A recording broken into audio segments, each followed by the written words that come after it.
यथा प्रदीप्तं ज्वलनं पतंगा विशन्ति नाशाय समृद्धवेगाः तथैव नाशाय विशन्ति लोकाः तवापि वक्त्राणि समृद्धवेगाः।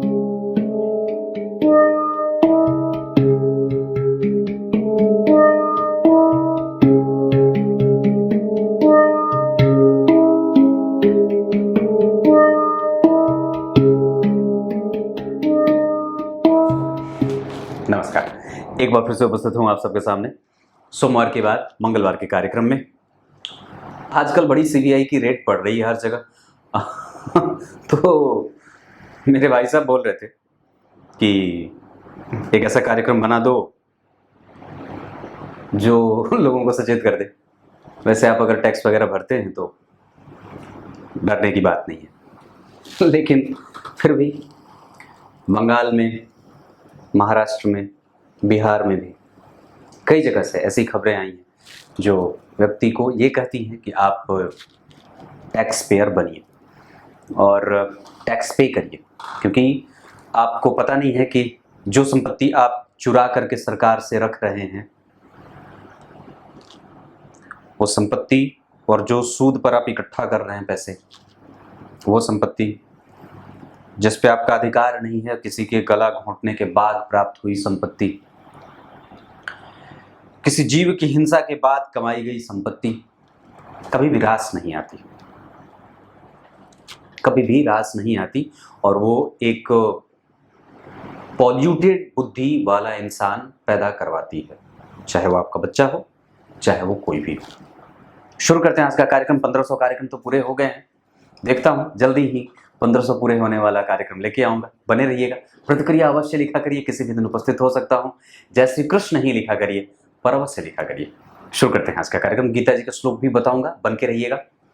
अगर आपकी कुंडली में लग्नेश जन्म कुंडली में 6वें भाव में बैठे हों, जो भी आपकी कुंडली का लग्न बनता हो, जैसे मान लीजिए आप किसी भी लग्न के हों, लग्न मतलब यहाँ पे ये, और इस भाव के अधिपति अगर जन्म कुंडली में 6वें भाव में जाते हों या 12वें भाव में चले गए, मतलब ये थोड़े कमजोर हो गए, या फिर जन्म कुंडली के 12वें भाव के अधिपति, 8वें भाव के अधिपति और 6वें भाव के अधिपति इन्हीं भावों में विचरण करते हों, मतलब वो यहीं पे लटक जाते हों, या तो 6वें में बैठे हों या 12वें में या 8वें में, या फिर अगर वहाँ वो नहीं बैठे हों तो 6वें के अधिपति होकर के 8वें में, 8वें के अधिपति होकर के 6वें में, 6वें के अधिपति होकर के 12वें में, ऐसे बैठ जाते हैं।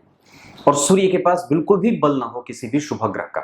जैसे अगर सूर्य यहाँ बैठे तो उस पर गुरु की दृष्टि ना हो, उस पर जो है वो चंद्रमा यहाँ से ना देखते हो, शुक्र ना देखते हो, बुध ना देखते हो, बुध तो देखेंगे भी नहीं, मतलब सूर्य के ऊपर किसी भी शुभ ग्रह की दृष्टि ना होती हो। और शनि जो है वो जन्म कुंडली में पाप कर्त्री में फंसे हों, जैसे शनि राहु और मंगल के बीच में हो। जैसे मान लीजिए शनि यहाँ बैठे और राहु यहाँ बैठ गए और मंगल यहाँ बैठ गए, मतलब शनि पाप कर्त्री में हो। या सबसे ज्यादा कि आपकी कुंडली में सूर्य के ऊपर राहु का प्रभाव हो, तो राहु की दशा चल रही हो या शनि की दशा चल रही हो, या जन्म कुंडली में 12वें भाव के अधिपति की दशा या 6वें भाव के अधिपति की दशा चल रही हो, तो सावधान हो जाने की बारी है। और सावधान हो जाने की स्थिति में आपको मैं यही कहूँगा कि अगर टैक्स वगैरह बचा रहे हो या ना देते हो तो इस बात पे भरोसा रख लेना चाहिए कि कभी भी उनकी जो है वो घंटी बज सकती है। और निश्चित रूप से धन भाव और लाभ भाव अगर आपकी कुंडली में बहुत ही प्रबुद्ध बने, जैसे व्यक्ति इतना धन कैसे कमा लेगा कि उसके पास जो है वो इनकम टैक्स वालों की छापे की स्थिति बन जाए, तो धन भाव के अधिपति बहुत बढ़िया मजबूत बैठे हों, चंद्रमा बहुत बेहतरीन होकर के शुभ ग्रह होकर के बैठे हों, उन पे गुरु का संयोग बनता हो, शुक्र चंद्रमा को देख लेते हों, धन भाव के अधिपति के साथ चंद्रमा बैठे हों, व्यक्ति अथाह धन कमा लेता है। एकादशवें भाव का अधिपति चतुर्थ भाव के अधिपति के साथ बैठे हों, तो ये तमाम जो स्थितियां बनती हैं वो व्यक्ति को धन संपत्ति में, इस पर मैंने बहुत सारे कार्यक्रम बनाए हैं, मतलब धन तो आने के कई सारे क्षेत्र होते हैं, पर आप पे सरकार की पैनी नजर कब पड़ जाती है और आप उसके जो है वो कबूतर कब बन जाते हैं कि आपको वो गला दबाना चाहती है। मतलब सूर्य सरकार है और राहु उस पे और शनि अगर कहीं से भी परेशान करते हो सूर्य को, तो आपको ये बात समझ लेने की आवश्यकता है कि निश्चित रूप से सूर्य को ग्रहण लगा है और ऐसी अवस्था में वो कभी भी आपका टेटुआ दबा सकते हैं। और विशेषतः जब शनि राहु मंगल केतु की दशा चल रही हो तब तो और भी ज़्यादा, क्योंकि ऐसी दशाओं में पापक ग्रहों का जब असर कुंडली में बढ़ता है बहुत ज़्यादा बार, मतलब जब वो एक्टिव होते हैं तो फिर वो बहुत ज़्यादा मुश्किल पैदा कर देते हैं। इस वजह से पहले तो अपने आप को ये चेक करिए कि आप देते हैं कि नहीं देते हैं। अगर नहीं देते और किसी भी तरीके से आपके पास आमदनी के गलत सोर्स हैं और सूर्य के ऊपर राहु की दृष्टि है तो इनकम टैक्स की रेट आपके पास भी पड़ सकती है। उसके अतिरिक्त इसमें और भी कई सारी चीज़ें होती हैं, जैसे आपकी दशा अभी कौन से ग्रह की चल रही है, जैसे 12वें भाव के अधिपति की चल रही है या 6वें भाव के अधिपति की चल रही है, चतुर्थ भाव बहुत ज़्यादा पीड़ित हो या दशम भाव बहुत ज़्यादा प्रभावित और प्रकोपित हो रहा हो, मतलब वहाँ पे कोई नीच का ग्रह बैठा हो दशम स्थान में, लग्नेश बहुत अच्छे ना बनते हो, तो ये तमाम जो चीज़ें होती हैं ये भी कई बार व्यक्ति को फंसा देती है। हमें इस बात का ध्यान रखना चाहिए। ये आपको लग्न कुंडली से देख करके पता चल जाएगा, और खास करके ये बात तब लागू होगी जब राहु और शनि की दशा चलें तो, या सूर्य बहुत ज़्यादा प्रभावित होते हों कुंडली में। तो ऐसी अवस्था में कि गुरु भी अगर कमज़ोर हो जाते हैं तो कई बार व्यक्ति को सपोर्ट नहीं मिलता अपने से बड़े बुजुर्ग और सरकारी संस्थानों का। ये बात भी ध्यान देने वाली है, तो ये चीज़ मैंने आपको सोचा बता दूँ। अब आइए आपको गीता जी के श्लोकार्थ बता देता हूँ। गीता जी के 11वें अध्याय के 29वें श्लोक में भगवान ने बात कही है।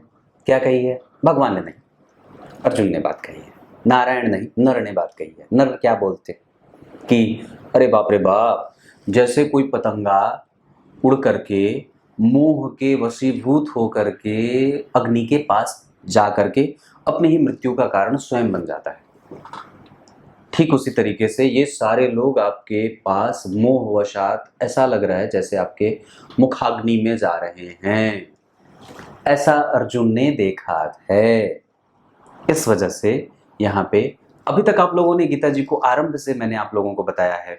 बहुत अच्छी बात तब होगी जब मैं आपको गीता जी स्पष्ट बताया करूं और अलग तरीके से कार्यक्रम में बताया करूं, उसका अलग एक बनाया जाए। काम की अधिकता के कारण कई बार ये काम शुरू नहीं कर पा रहा हूं, इस वजह से मुझे बहुत भरोसा है, विश्वास है कि अगर मैं गीता जी पे अलग से कोई अलग कार्यक्रम बनाऊं जिसमें धर्म ग्रंथ, पूजा पाठ आदि आदि चीज़ें बताऊं तो लोगों को बहुत लाभ होगा। जैसे इस चैनल को मैं ज्योतिषीय ही बना करके रखना चाहता हूं। जैसे उमेद भाई हैं, वो बोलते हैं कि कुछ और, जैसे श्रावणी में ही आप लोग बनाते हैं, बोलते हैं कि आप कुछ श्रावणी में बना दिया करिए जैसे कुछ लोग बनाते हैं। मैं समझता हूँ कि वो तो आपको बहुत सारी चीज़ों को मिल ही जाती है, इधर से मिल ही जाती है। मैं इस पर सिर्फ ज्योतिषीय तथ्य ही बताना चाहता हूँ। इसी वजह से मैं इन सब चीज़ों को यहाँ बताना कई बार, क्योंकि ये चैनल पे वो चीज़ें जो है वो मुझे थोड़ा अजीब लगता है, उसके लिए अलग एक पेज बनाया जाए, अलग काम किया जाए, तब जाकर के वो बिल्कुल ही ऑथेंटिक होगा और बहुत ही अलग तरीके से उसकी पेश करने की स्थिति बने। देखता हूँ, जल्दी ही करना चाहता हूँ, पर वक्त की कमी के कारण नहीं कर पा रहा। मन तो बड़ा है, आप लोग भी मांग कर ही रहे हैं, बहुत सारे लोग। एक हैं हमारे दर्शक रेगुलर करते हैं, अमित जी हैं, एक और भी लोग हैं, बहुत सारे लोग हैं, जुड़ रहे हैं आप लोग, बहुत अच्छी बात है। तब तक के लिए इजाज़त दीजिए, अब कल एक बार फिर से उपस्थित होंगे आप सबके सामने। तब तक के लिए बहुत बहुत नमस्कार।